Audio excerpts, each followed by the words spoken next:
Assalamualaikum warahmatullahi wabarakatuh. Kami dari kelompok 4 yang beranggotakan saya Alvina Damayanti Boru Saragi dan rekan saya Fauziah Arita akan mempresentasikan hasil diskusi kami yaitu tentang inflasi. Oke teman-teman, let's go check it out. Ada beberapa yang akan dijelaskan yaitu tentang pengertian inflasi, faktor penyebab inflasi, jenis-jenis inflasi, dampak terjadinya inflasi, dan cara mengatasi inflasi. Itulah yang akan kami jelaskan pada presentasi kami. Yang pertama yaitu tentang pengertian inflasi yang akan dijelaskan oleh rekan saya Fauziah. Assalamualaikum warahmatullahi wabarakatuh. Perkenalkan, saya Fauzia Rita dari kelompok 4 dengan nomor BP 210 72044. Dikutip dari laman resmi Bank Indonesia, inflasi secara sederhana diartikan sebagai kenaikan harga secara umum dan terus-menerus dalam jangka waktu tertentu. Kenaikan harga pada satu barang atau dua barang saja tidak bisa disebut inflasi kecuali bila kenaikan itu meluas pada barang lainnya.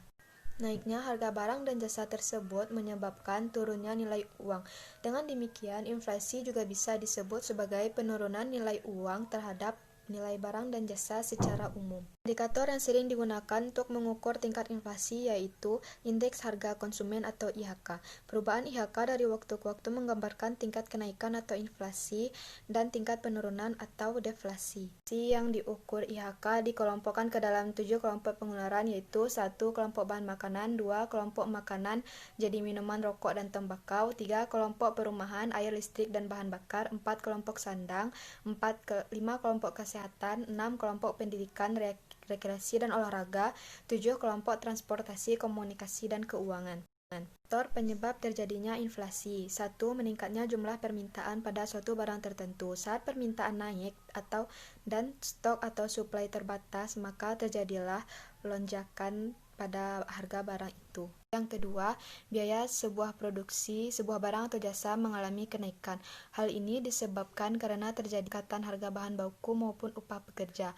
Produsen akan mengambil tindakan menggeret jual barang atau jasa. Ketiga, saat jumlah uang yang beredar di masyarakat cukup tinggi. Ketika jumlah uang yang ada di masyarakat meningkat hingga 2 kali lipat, maka harga barang pun juga akan mengalami peningkatan yang setara. Hal ini disebabkan karena daya beli masyarakat tetapi stok barang. Jenis-jenis inflasi. 1. Dilihat dari tingkat keparahan. 1. Inflasi ringan, kenaikan harga barang masih di bawah 10% dalam setahun. Yang kedua, inflasi sedang, kenaikan harga barang hingga 30% per tahun. Yang ketiga, inflasi tinggi, kenaikan harga barang berkisar 30-100% dalam setahun. Yang berasal dari luar negeri. Penyebabnya, harga barang impor atau yang berasal dari luar negeri semakin mahal karena kenaikan harga di negara asalnya. Nah, di sini saya akan menjelaskan tentang dampak dari inflasi.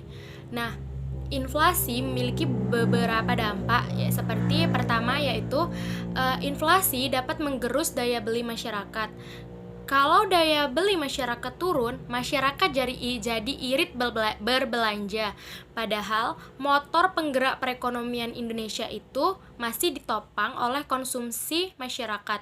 Nah, jika masyarakat mengurangi belanja, otomatis pertumbuhan ekonomi nasional akan bergerak lambat atau stagnan, bahkan lebih rendah. Nah, yang kedua yaitu inflasi tentu saja merugikan konsumen karena gaji atau pendapatannya stagnan, tapi pengeluaran atau pembelanjaan itu membengkak. Nah, karena kenaikan harga barang dan jasa menjadi kebutuhan utama. Yang selanjutnya dampak inflasi yaitu inflasi juga mempengaruhi kemampuan ekspor sebuah negara. Akibat inflasi, biaya ekspor jadi lebih mahal dan daya saing produk ekspor menurun. Akibatnya, devisa kita berkurang. Dampak yang selanjutnya yaitu inflasi akan mengurangi minat orang menabung di bank karena bunga simpanan tabungan yang kecil akan terus-menerus tergerus oleh inflasi. Apalagi menabung di bank juga mengeluarkan biaya administrasi setiap bulan, sehingga bunga yang diperoleh nasabah makin minim, bahkan nyaris tak terasa. Dan selanjutnya yaitu dampak dari inflasi adalah inflasi dapat mempengaruhi kestabilan mata uang rupiah. Kestabilan kurs rupiah mengandung dua aspek, yakni kestabilan nilai mata uang terhadap barang dan jasa serta kestabilan terhadap mata uang negara lain.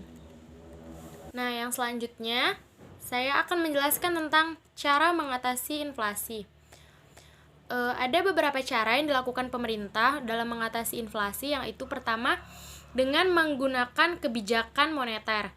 Apa itu kebijakan moneter? Kebijakan moneter adalah segala bentuk kebijakan yang diambil pemerintah di bidang moneter atau keuangan yang tujuannya untuk menjaga kestabilan uang agar dapat meningkatkan kesejahteraan masyarakat. Nah, kebijakan moneter ini ada beberapa cara, yaitu yang pertama, kebijakan penetapan persediaan kas. Nah, bank sentral dapat mengambil kebijakan untuk mengurangi uang yang beredar dengan jalan menetapkan persediaan uang yang beredar dan menetapkan persediaan uang kas pada bank-bank. Dengan mengurangi jumlah uang yang beredar, inflasi dapat ditekan.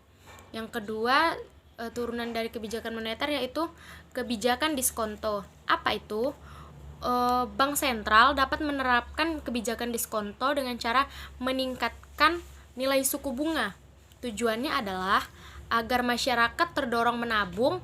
Dengan demikian diharapkan jumlah yang beredar dan dapat berkurang sehingga tingkat inflasi dapat ditekan.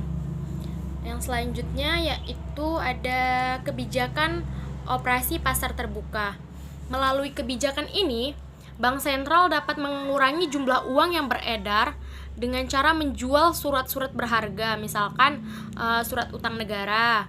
Semakin banyak jumlah surat-surat berharga yang terjual, jumlah uang yang beredar pun akan berkurang sehingga dapat mengurangi inflasi.